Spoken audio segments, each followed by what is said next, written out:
Ukraine continues to defend its independence, and there is some news for today for you. Before we begin, please don't forget to like this video, write some comments and subscribe our channel to show your support for the Ukrainian people. Ukrainian soldiers have crossed the railroad between Klishchiivka and Andriivka and are taking stabilization measures to consolidate their positions. The railroad has always been a barrier, as it runs at a high ground, with lowlands on both sides. The Russian occupiers has dug underground dugouts, but thanks to the work of the armed forces of Ukraine, Russians are being knocked out from there. The armed forces of Ukraine have already completed the operational encirclement of the Russian garrison in Bakhmut. From time to time, the Ukrainian soldiers enter Bakhmut and organize a real hunt for Russians in the city, eliminating them in small groups. At the same time, the Russian occupiers are preparing for a new offensive on the Kupiansk direction. Successful strikes by the armed forces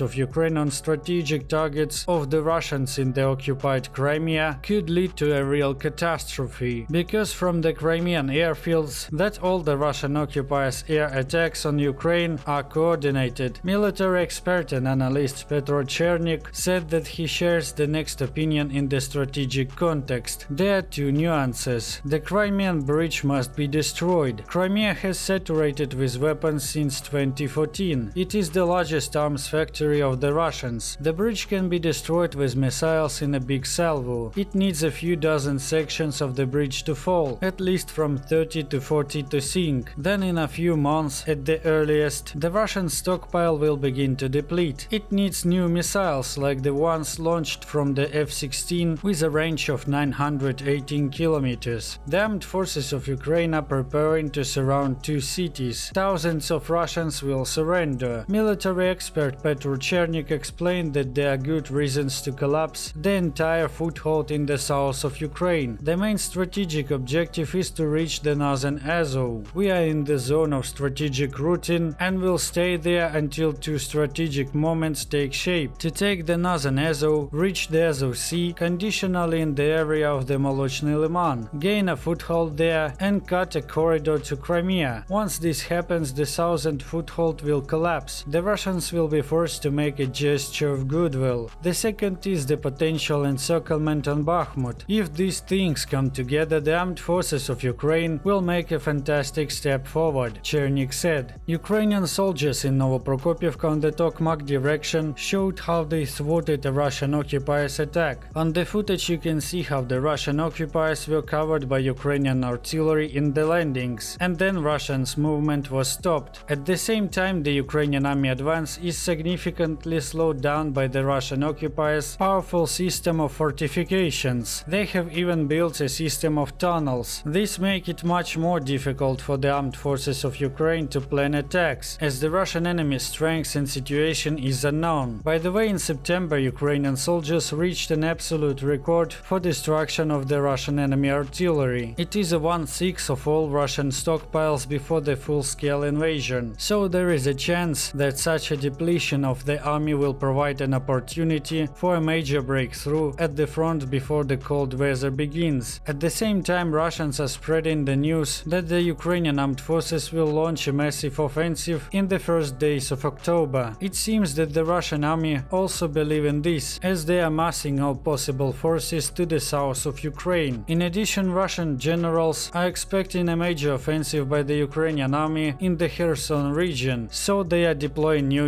units there. The Ukrainian drones attacked Russian aircraft factory where Kh-59 missiles were produced. This attack on the Smolensk Aviation Plant disrupted the production of Russian Kh-59 missiles of various modifications. At least 3 drones hit the target. These missiles are most often used by Russian murderers to civilian targets in Chernihiv, Sumy, Kharkiv, Dnipro, Zaporizhia and Kherson regions.